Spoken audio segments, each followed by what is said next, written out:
Station. Thank you. माननीय मंत्री जी।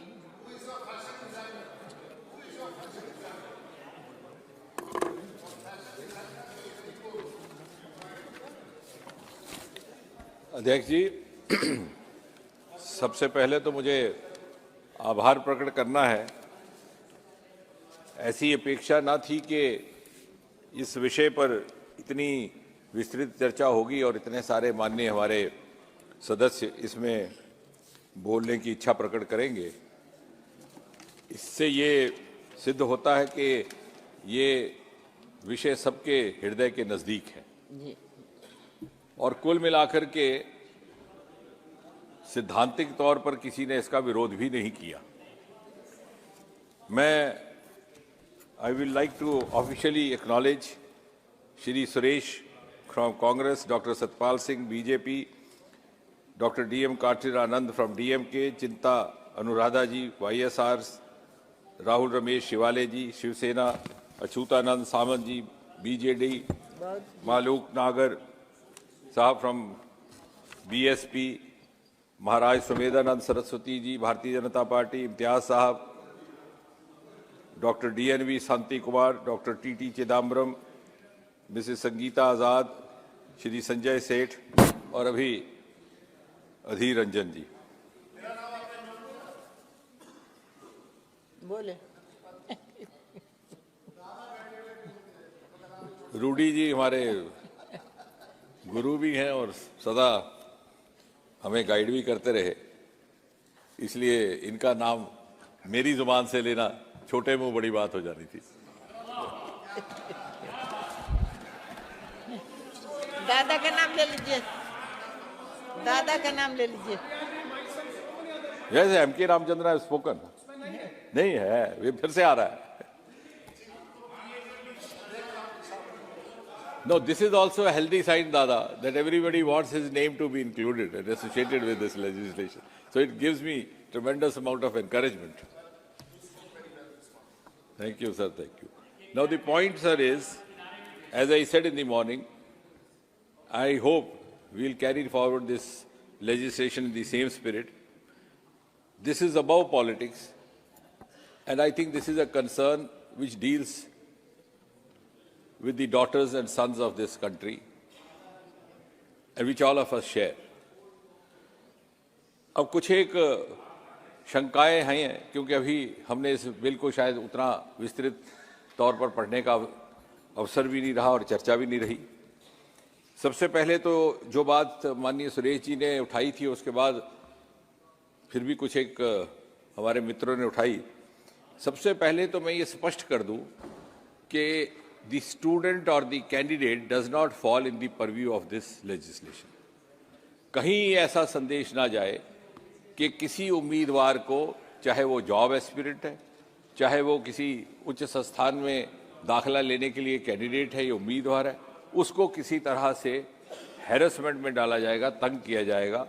ये लेजिस्लेशन या कानून उन लोगों के विरुद्ध लाने का प्रयास हो रहा है जो इस परीक्षा प्रणाली के साथ छेड़छाड़ करते हैं या इसमें किसी तरह का अपराध करते हैं।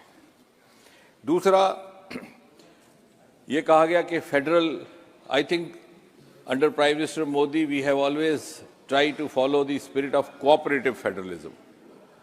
So we have gone one step beyond, and it will not be right to say that there is any attempt to centralize this entire system. जब हम सबका एक ही कंसर्न है तो सेंट्रलाइज की क्या बात है। मैंने सुबह भी कहा था, क्या हम नहीं चाहेंगे कि हमारे बच्चे या आपके बच्चे या आपके बच्चे या आपके बच्चे या आपके बच्चे उस स्थिति से गुजरे जैसे वो बिटिया गुजरी, जो लिख के छोड़ गई कि मम्मा पापा I am the worst daughter in this world. तो फिर कहाँ आया सेंट्रलाइज? वो कहते हैं कि खड़ा है दर्द का रिश्ता तो फिर जुदाई क्या। जहां दर्द से हम जुड़ रहे हैं वहां जुदाई की कोई गुंजाइश नहीं, राजनीति की कोई गुंजाइश नहीं। एक बार बात कही गई है और वो एक सकारात्मक सुझाव है कि अगर कोई परीक्षा रद्द कर दी जाती है तो फिर उसको जल्द अज जल्द करने का प्रयास किया जाए। I think this is a suggestion which is well taken. और इनका कहना है कि बच्चों का साल ज़ाया जाता है। अब उसमें होता क्या है कि अलग अलग परीक्षाएं जब रद्द होती हैं तो अलग अलग कारणों से, कहीं सीबीआई की इंक्वायरी है, कहीं किसी और तरह का एजेंसी या संस्था और इसकी जांच कर रही है, तो इसलिए चाहते हुए भी कोई समयबद्ध सीमा रेखा बनाना प्रत्येक परीक्षा की स्थिति में संभव नहीं रहता। लेकिन हाँ, प्रयास हमारा भी यही रहेगा और सबका रहेगा, और जो एग्जाम कंडक्टिंग एजेंसीज है उनका भी रहता है। और उसके दायरे में वो सारे अदारे आ जाएंगे जो डायरेक्टली इनडायरेक्टली जुड़े हैं, चाहे संस्थाएं हैं, चाहे वो कोचिंग सेंटर हैं। सतपाल जी ने ठीक कहा कि लाखों की संख्या में अब ये परीक्षा में हमारे उम्मीदवार अपीयर होते हैं। स्टाफ सिलेक्शन कमीशन में 50, 60, 70 लाख। और इसलिए ये भी एक कारण हो सकता है कि शायद अभी व्यवस्थाएं धीरे धीरे उस तरह से विकसित हो रही हैं। एक बड़ी महत्वपूर्ण बात which I will seek the permission of the honourable speaker to clarify, doctor DM कार्टिर आनंद साहब ने बड़ा एक सरकार पर आरोप लगाया कि ये भाषा के कारण कहीं भेदभाव हो रहा है। Now I said in the beginning, I don't want to give even the slightest political tinge to this debate, but on the basis of facts, may I make a small submission that this is for the first time, this government, NDA government under Prime Minister Modi, which has started conducting staff selection examination in 13 regional languages, including Tamil. This did not happen during the UPA rule, of which DMK was the partner. So may I humbly remind him, what they had left undone has been accomplished by this government. If they could not do it at that time, whatever may be their reasons, we have done it. Similarly, as far as the UPSC is concerned, we have again 13 scheduled languages conducting this exam. We hope to gradually include all the 22. The staff selection examination is being conducted in all the regional languages, including Tamil and also the other South Indian languages. और मैंने सुबह कहा था कि मेरा सौभाग्य कि इस तमिल संस्कृति के प्रतीक सोलंग के उपस्थिति में इनको साक्षी जान करके हम ये युवा शक्ति को समर्पित ये विधेयक ला रहे हैं. So with all the due respect to all the cultures, all the regions of this country, we have introduced 13 regional languages, this government only, for all the different kinds of exams, including MTS, non-technical, constable in paramilitary forces, and combined higher secondary level. Higher secondary के बाद जिन जिन पदों के लिए उम्मीदवार qualified होता है, eligibility, उस तक भी हमने रीजनल लैंग्वेजेस में इम्तहान करने शुरू कर दिए. उसके उपरांत उन्होंने ये कहा कि तमिलनाडु में वहाँ की सरकार टीचिंग मटेरियल और प्रेपरेटरी मटेरियल उपलब्ध करवा रही है.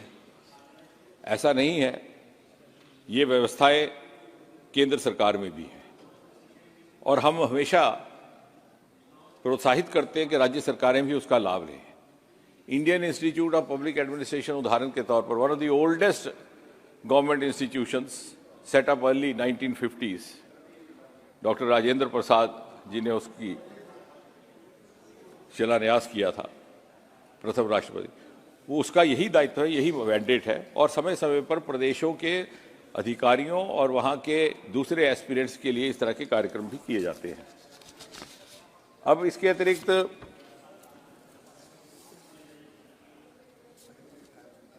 मालूक नागर साहब ने एक बात कही कि बॉर्डर विलेजेस की विशेष चिंता की जानी चाहिए. शायद उनके ध्यान में होगा कि मोदी जी ने ही इन सीमावर्ती गांव के नाम को आखिरी गांव से बदल करके पहला गांव किया. यानी सुविधा, सुरक्षा और सम्मान, जितनी भी योजनाएं हैं मोदी जी की, चाहे वो उज्ज्वला है, चाहे वो शौचालय का है, वो सुविधा के साथ साथ सम्मान देती है, which raises the esteem of the common Indian. और उन्होंने कहा कि जो वर्किंग एम्प्लॉयज़ हैं, जो कर्मचारी है, उनका भी समय समय पर किस प्रकार से जायज़ा लिया जाता है। हमारे पास पहले ही उसके लिए व्यवस्था मौजूद है और अब उसको भी तरह तरह से टेक्नोलॉजी के माध्यम से और सुदृढ़ करने का काम किया गया है। इसी प्रकार सारंगी साहब ने बहुत अच्छी बात कही कि ideally this situation should not have arisen. हमारे संस्कार इतने मजबूत हों, हमारी विरासत से लिए गए हमारे मूल्य इतने मजबूत हों, हमारी इंटेग्रिटी इतनी मजबूत हो, तो शायद इस तरह के विधेयक की आवश्यकता नहीं होगी, शायद फिर इस तरह के कानून की जरूरत भी ना हो। लेकिन साथ ही साथ उन्होंने भी ठीक कहा कि जब तक वो स्थिति नहीं आती, if we actually rise to that is the ideal level which Mahatma Gandhi once said. What is the meaning of non-violence? Non-violence is not the virtue of the meek or the weak. मेरे हाथ में कोई हथियार नहीं, मैं दुर्बल हूं, डरता हूं मुकाबला करने से और कहता हूं कि साहब मैं हिंसा का पुजारी हूं, मेरे ऊपर हमला ना करिए, तो वो मेरी कायरता है, वो हिंसा नहीं। ये गांधी जी ने भी कहा, ये गौतम बुद्ध ने भी। But till we rise to that level, और जिस दिन हम उस स्तर पर पहुंच जाएंगे, फिर ना हमें एंटी करप्शन की आवश्यकता होगी, ना विजिलेंस एजेंसी की बात होगी। लेकिन तब तक, क्योंकि ये संसार है, इसे कुरीतियों से बचाना भी हमारा दायित्व है। और जैसे वो इकबाल का एक शेर है कि लाजिम है दिल के पास रहे पासबान अक्ल, लेकिन कभी कभी उसे तन्हा भी छोड़ दो। Ideally heart should always be guided by the brain, but does not happen always. और इसलिए इन कुरीतियों पर किस तरह से अंकुश लगाया जाए। इसी प्रकार कल्याण बनर्जी का ये की चिंता थी कि इंप्लीमेंटेशन ऑफ लॉ कैसे हो। एंड दादा, sure, I agree with you, all of us agree, implementation is equally important. If we have not been able to accomplish it to the expected levels, to the desired levels, all of us, the entire society is responsible for it. यही सरकार थी, यही विभाग था DOPT का। सन 2018 में मेरे ही माध्यम से यहाँ एक विधेयक लाया गया था। 1988 का एंटी करप्शन कानून हमने संशोधित किया और हमने रिश्वत लेने वाले के साथ साथ रिश्वत देने वाले को भी उसके दायरे में लाया। So the bribe taker alone was not made culpable, the bribe giver also. कहने का तात्पर्य ये कि जितनी भी यहाँ पर रचनाएं हो रही हैं, इन सारे नियमों की, विधायकों की मोदी जी के नेतृत्व में निहायत ही संवेदनशीलता के साथ हो रही हैं। इसी तरह से जस्टिस मासूदी साहब का कहना ठीक है कि justice playing field is what is required, and actually we are aiming at that. In the beginning of my opening remarks, I mentioned we brought in the rule to abolish interview. Interview abolish करना इतना आसान नहीं रहता, और सबसे ज्यादा तो दिक्कत राजनीतिज्ञों को आती है। अगर नहीं आती होती तो 65 साल पहले ही खत्म कर दिया जाता, क्योंकि फिर आप किसी की मदद नहीं कर सकते, चाहे वो आपका कार्यकर्ता, आपका प्रिय। लेकिन ये घोर पाप ना हो। मोदी जी ने ये कहा, ये सिखाया कि जहां जिस चीज की कमी रह गई है उसकी पूर्ति करनी है, फिर उसके बाद जनता के विवेक पर छोड़ देंगे। अब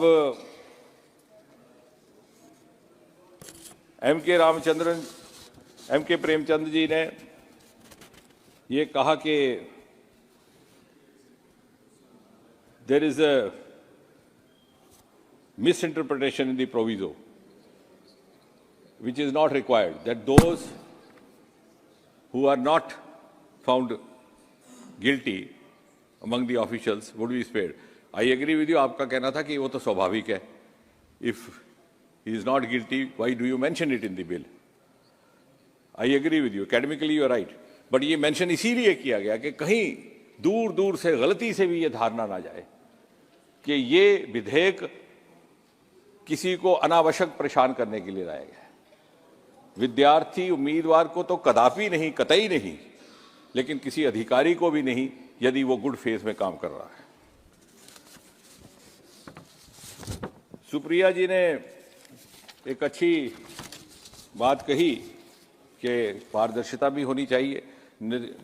वो एक this is a continuous process we have been striving for it right from the day the abolition of interview was done, the abolition of attestation was done, and उन्होंने 12वीं फेल उस सिनेमा का उदाहरण भी दिया और उस जमी जमाई व्यवस्था का. Incidentally you will be amused to know that जब आप क्रेडेंशियल्स देखते हैं 12वीं फेल के पिक्चर के, उसमें एक्नॉलेजमेंट्स में एक नाम डॉक्टर जितेंद्र सिंह का है. क्योंकि विदु जी हमारे मित्र हैं तो मैंने भी थोड़ा सा उनके साथ सहयोग किया था. मैंने कहा ज्यादा उसमें तफसील ना दीजिएगा, I don't know how it will be taken, but nevertheless it's an award winning movie. और वो जमी जमाई व्यवस्था जिसकी आप बात कर रही हैं, उसी के ऊपर प्रहार करने के लिए इस तरह का विधेयक लाया गया है. And is a collective responsibility of all of अस. जैसे कहते हैं शास्त्रों में संस्कार बदलने में 2 पीढ़ियां लगती है, 3 पीढ़ियां लगती है, तो 3 पीढ़ियों के बाद उसके परिणाम मिलते हैं. But we have at least made a beginning. The rationale of this legislation, as you rightly said, and I think that gives me an opportunity to clarify before all the other friends, कि जब इस तरह क्या हमारे पास criminal law भी है तो क्या जरूरत थी, उसका ये है कि this is a specific legislation because in the existing भारतीय न्याय संहिता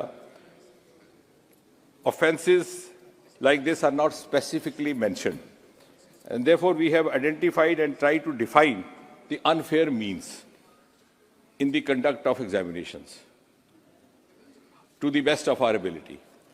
So we have tried to target that particular part, and of course, as you rightly hinted, if the magnitude of the crime goes beyond an extent, obviously it will fall in the domain of the Bharatiya Nyaya Sanhita or the erstwhile IPC. Imtiaz साहब बड़े गुस्से में बोल रहे थे,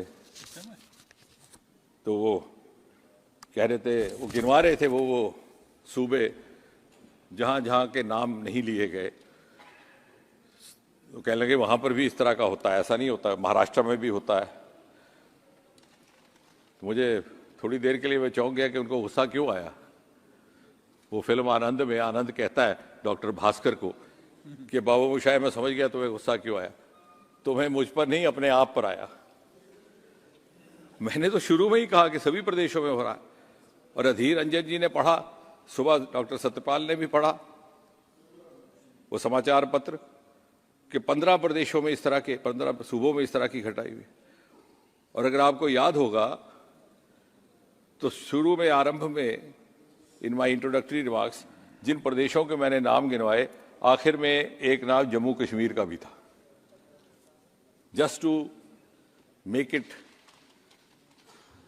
evident that this is a menace, this is a problem being confronted by different. हाँ, कहीं कहीं जहां व्यवस्थाएं कम हैं, प्रशासनिक अभाव है. अब राजस्थान में एक के बाद एक घोटाले होते रहे, अब उसका जवाब तो राजनीति की देना होगा, और लोगों ने उसका जवाब दे भी दिया, और सरकार बदलने के बाद वो बंद हो गए. 3 एग्जाम हो गए, तीनों एग्जाम में कोई पेपर लीक नहीं हुआ. राजस्थान में तो चुनाव का मुद्दा ही ये बना. अब उसमें क्या कहा जाए, जहां जहां प्रशासनिक अभाव रहेगा वहां इस तरह रहेगा. सुप्रिया जी ने एक और बात कही कि टेक्नोलॉजी का उपयोग होना चाहिए और होना अनिवार्य भी है. और बहुत सारे ऐसे घोटाले ये जो हुए हैं technology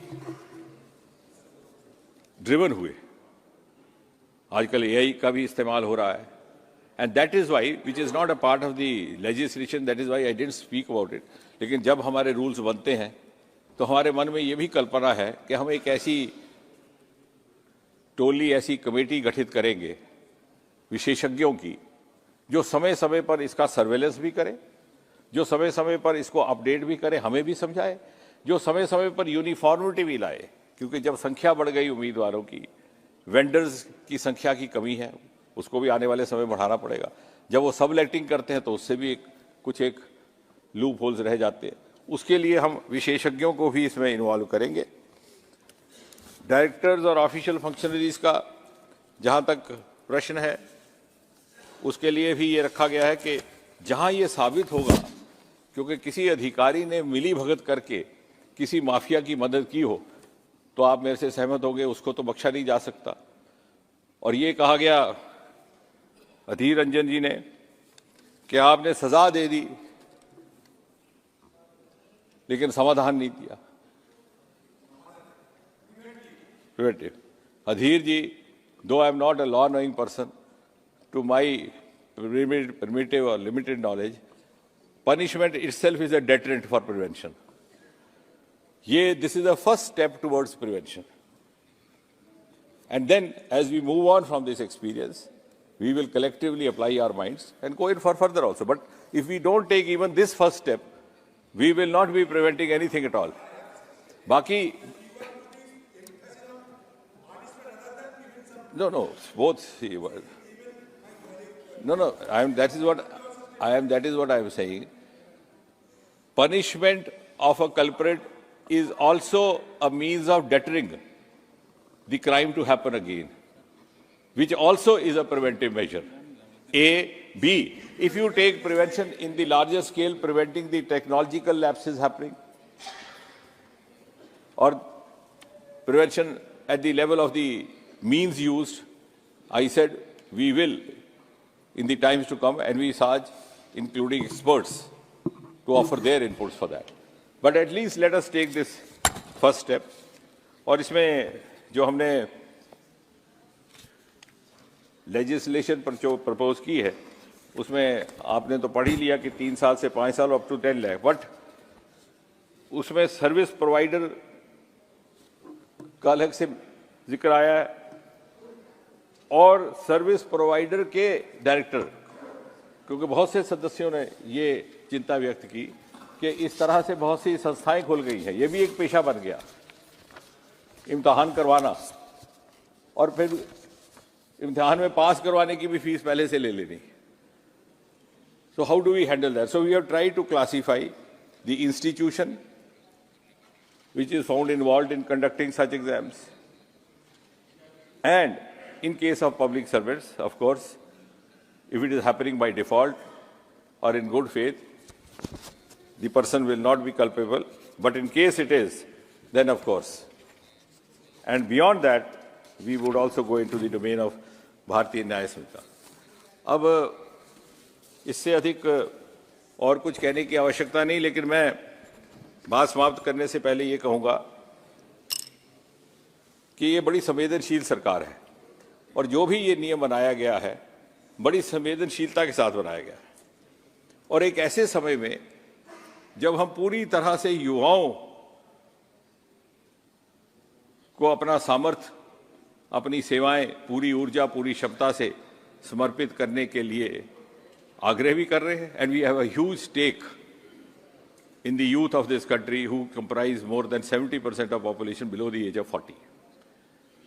And therefore, we cannot allow the meritorious to be sacrificed at the altar of such organized crimes or such self-centered elements in the society. इसी सरकार ने एक इकोसिस्टम जो बनाया है, उसका लाभ भी, सदुपयोग भी तभी हो पाएगा यदि हम युवाओं के लिए इस प्रकार का संरक्षण देंगे. हमने national education policy 2020 lie, which gives you the liberty of entry exit, ताकि आप you don't become prisoner of your aspiration. कि आपने डॉक्टर बनने के लिए 12वीं जमात में कर लिया मेडिकल, डॉक्टर नहीं बन पाए, फिर क्या करें? बीएससी करेंगे, वो भी उसी सब्जेक्ट में, फिर उसके बाद सिविल सर्विसेज, वो भी नहीं किया तो फिर क्या करेंगे? फिर आप एमएससी करेंगे, फिर भी वही सब्जेक्ट, फिर भी कुछ नहीं बने, कहीं अध्यापक प्रोफेसर नहीं बने तो क्या करेंगे? PhD. Here you can change your subjects, you can juggle your subjects, you can combine economics with biology. और जैसे जैसे आपका एप्टीट्यूड ग्रो होता है, आपको अपने अंदर एहसास होता है कि no I am meant for this. Bombay हर व्यक्ति एक्टर बनने जाता है, हीरो बनने जाता है, बाद में वहां पहुंच के लगता है कि नहीं, हीरो बनना मेरे बस की बात नहीं, मैं स्क्रिप्ट राइटर बनूंगा. इसलिए उस इकोसिस्टम को इस्तेमाल करने के लिए भी इस तरह का, और इस सरकार ने मोदी जी के नेतृत्व में युवाओं के उस वर्गों की चिंता की है जिनकी अभी तक किसी सरकार ने की. प्रधानमंत्री स्वनिधि योजना, कभी किसी ने रेडी वाले की चिंता की? आते जाते दूसरी नजर भी न देखते थे, ज्यादा पुलिस वाला आगे ठोकर मार के उसको आगे पीछे कर देता. बिल पे आओ. और प्रधानमंत्री विश्वकर्मा योजना, वो लोग जो अपनी जीविका भी कमाते हैं और भारत की संस्कृति सभ्यता को भी जिंदा रखते हैं. चले पास करें. National research foundation. और इसीलिए अपनी बात समाप्त करने से पहले मैं दादा, you don't understand. Data leak हो रहा भी तो इसी का कारण है। इसी data leak is a means of manipulation, that is a malpractice. जवाब है उस, अरे आप समझे नहीं। That is not in the purview of this bill. Bill आपका मैल प्रैक्टिस इन एग्जामिनेशन का है। So data leakage as a malpractice in examination is also under the purview of this bill. Bill नहीं है। अच्छा, आप भटक रहे हैं विषय से। अगर मैल प्रैक्टिस में डाटा लीक होता है तो वो भी इसके दायरे में आता है। अब बात समाप्त करने से पहले अध्यक्ष महोदय, मैंने जहां से बात प्रारंभ की थी वहीं से अपनी ओर से, और मुझे विश्वास है इसमें दादा अधीर को भी कोई आपत्ति नहीं होगी, एक अपील करके सभी सदस्यों से, सभी भारतवासियों से कि हम अपने बच्चों के भविष्य के लिए, उनके भविष्य को किसी से हाथों में उसको छेड़छाड़ ना होने दें, उनको उस तनाव की परिस्थिति में ना पड़ने दें जो इन आत्महत्याओं में परिवर्तित होते हैं।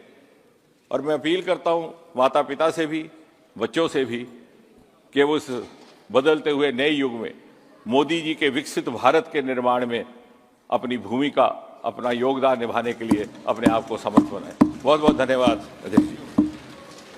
प्रश्न ये कि विधेयक पर विचार किया जाए।